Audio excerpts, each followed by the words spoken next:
সম্ভাৰ লৈ আহিল হেঁপাহৰ বহাগ কুলি কেতেকীৰ ইননি বিননিত ৰাইজাই অসমীয়াৰ মন প্ৰাণ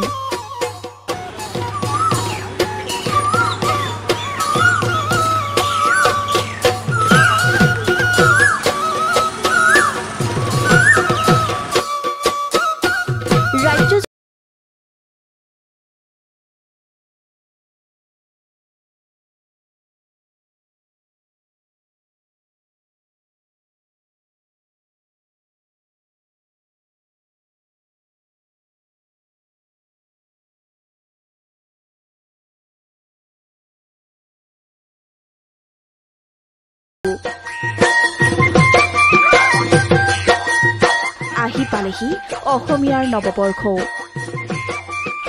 অসমীয়াৰ গা এতিয়া ৭খন ৮খন গৰু বিহুৰ আগদিনা উৰুকাক লৈ ব্যস্ত প্ৰতি ঘৰ অসমীয়া উৰুকাৰ দিনটোতেই বিহুৰ সামগ্ৰীৰে ভৰি পৰিছে প্ৰতিখন বজাৰ বিশেষকৈ গৰু বিহুৰ প্ৰয়োজনীয় সামগ্ৰীৰে ভৰিছে বজাৰ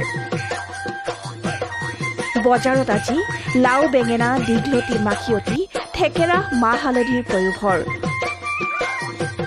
গৰুৰ বাবে বিধে বিধে নতুন নতুন পঘাৰেও ভৰি পৰিছে বজাৰ পৰম্পৰা অনুসৰি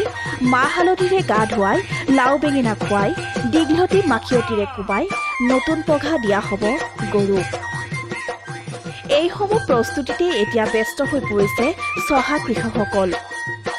কিন্তু তেনে সময়তেই বজাৰৰ জুয়ে দহিছে ৰাইজক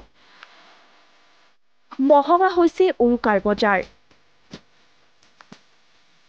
এটা জাতিলাওৰ দাম হৈছেগৈ ২৫০ৰ পৰা ৩০০ টকা পৰ্যন্ত এটা থেকেৰাৰ দাম হৈছেগৈ ৩০ টকা পৰ্যন্ত সামগ্ৰীৰ চৰা দামৰ বাবেই যেন থমকি ৰ'ব লগা হৈছে গ্ৰাহক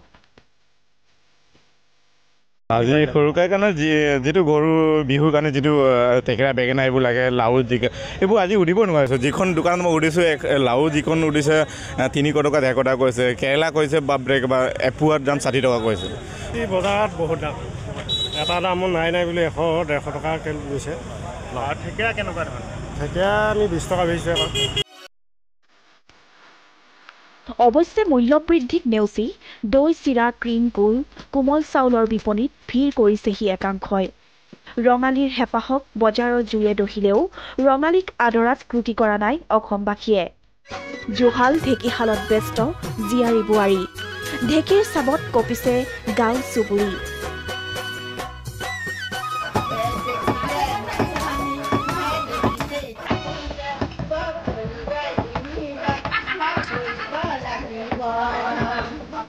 বিহুটি অসমীয়াৰ প্ৰাণৰ বিহুটি অসমীয়াৰ আদৰৰ বিহুটি অসমীয়া জাতিৰ আয়ুস ৰেখা সেয়ে বিহুটিক লৈ এতিয়া পাৰ ভঙা উৎসাহ প্ৰতিজন অসমীয়াৰ মনত